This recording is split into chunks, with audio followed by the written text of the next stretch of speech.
Assalamualaikum warahmatullahi wabarakatuh. Perkenalkan, nama saya Siti Nur Ilmi Hayati Putri dari program studi psikologi Kampus Cikarang kelas 1. Di video ini saya akan menjawab 4 soal UAS mata kuliah sosiologi. Soal pertama, Seni Mencinta, The Art of Loving, Erich Fromm. Menurut Erich Fromm dalam bukunya The Art of Loving, cinta itu bukan sekedar perasaan yang datang begitu saja, tapi sebuah seni atau kemampuan yang harus dipelajari dan dilatih. Sama seperti belajar musik atau menari. Fromm menyebutkan ada 4 unsur utama dalam cinta yang dewasa, yaitu perhatian atau care, tanggung jawab atau responsibility, penghormatan atau respect, dan pengetahuan atau knowledge terhadap orang yang kita cintai. Jadi, cinta yang sehat itu bukan cuma soal jatuh cinta atau perasaan romantis mata, tapi soal bagaimana kita aktif merawat, memahami, dan menghargai orang lain. Kalau saya kaitkan dengan pengalaman pribadi saya, ada 2 unsur yang paling terasa buat saya, adalah perhatian dan pemahaman. Ini saya rasakan baik dalam hubungan dengan pasangan maupun dengan orang tua saya. Ke pasangan, saya berusaha memahami apa yang sedang dia rasakan atau butuhkan, bukan cuma menuruti keinginan sendiri dan menunjukkan perhatian lewat hal-hal kecil sehari-hari. Ke orang tua juga sama, saya belajar memahami posisi mereka, kenapa mereka bisa bersikap seperti itu, dan menunjukkan perhatian lewat cara saya berkomunikasi dan meluangkan waktu. Dari situ, saya jadi paham bahwa cinta memang butuh usaha, bukan sesuatu yang otomatis ada. Dan ini sejalan dengan apa yang dijelaskan Fromm bahwa mencintai itu adalah kemampuan yang terus dilatih. Soal yang kedua, kebutuhan palsu atau false need. Herbert Marcuse memperkenalkan konsep kebutuhan palsu atau false need, yaitu kebutuhan yang sebenarnya tidak utama bagi kehidupan manusia, tapi diciptakan dan ditanamkan oleh sistem sosial, industri, dan media. Sehingga kita merasa itu adalah kebutuhan yang benar-benar kita perlukan. Menurut Marcuse, masyarakat modern atau masyarakat industri maju sengaja menciptakan kebutuhan-kebutuhan ini lewat iklan dan gaya hidup konsumtif, supaya orang terus mengkonsumsi dan pada akhirnya malah kehilangan kebebasan berpikirnya sendiri, karena kebutuhan itu bukan datang dari diri sendiri, melainkan dari luar.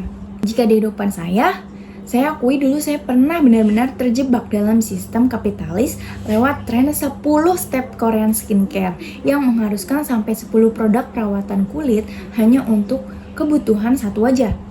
Waktu itu saya ikut-ikutan karena merasa itu memang harus dipakai supaya hasil kulitnya maksimal.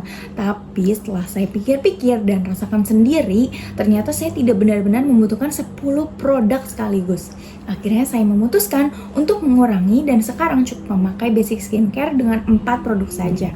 Dan hasilnya tetap baik untuk kulit saya.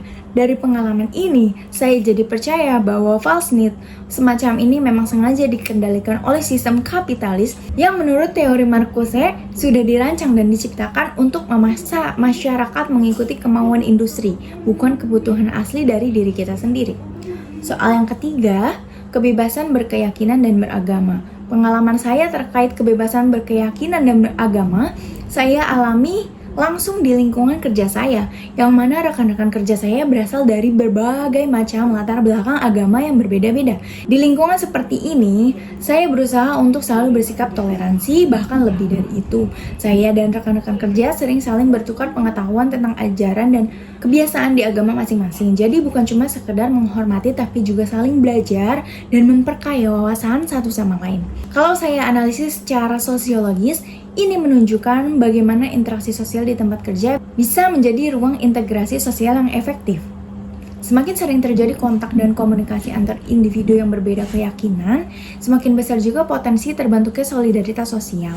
Karena masing-masing pihak jadi punya pemahaman yang lebih utuh dan tidak mudah terjebak prasangka. Ini sejalan dengan konsep bahwa toleransi bukan hanya soal membiarkan perbedaan ada, tapi soal membangun relasi sosial yang saling menghargai lewat komunikasi dan pertukaran nilai.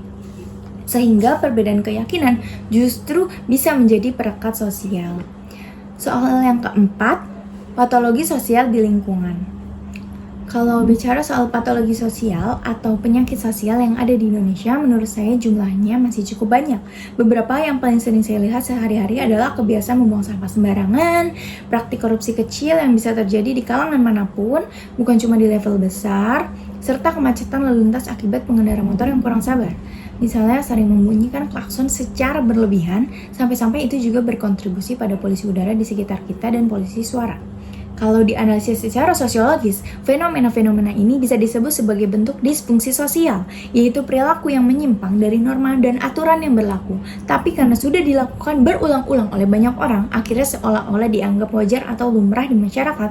Membuang sampah sembarangan, dan korupsi kecil misalnya korupsi waktu di jam kerja, mengerjakan hal yang bukan pekerjaannya, itu menunjukkan lemahnya kontrol sosial serta kurang tegaknya sanksi sosial terhadap pelanggaran norma.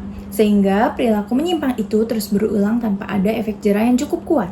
Sementara itu, masalah kemacetan dan ketidaksabaran di jalan raya bisa dilihat sebagai dampak dari tekanan hidup perkotaan yang tinggi, di mana orang jadi lebih individualistis dan kurang memperhatikan kepentingan bersama. Semua ini menunjukkan bahwa patologi sosial biasanya tidak berdiri sendiri, tapi saling berkaitan dengan lemahnya nilai dan norma yang dijunjung bersama dalam masyarakat. Demikian jawaban dari saya untuk keempat soal UAS sosiologi ini. Mohon maaf apabila ada kekurangan. Terima kasih atas perhatiannya. Wassalamualaikum warahmatullahi wabarakatuh.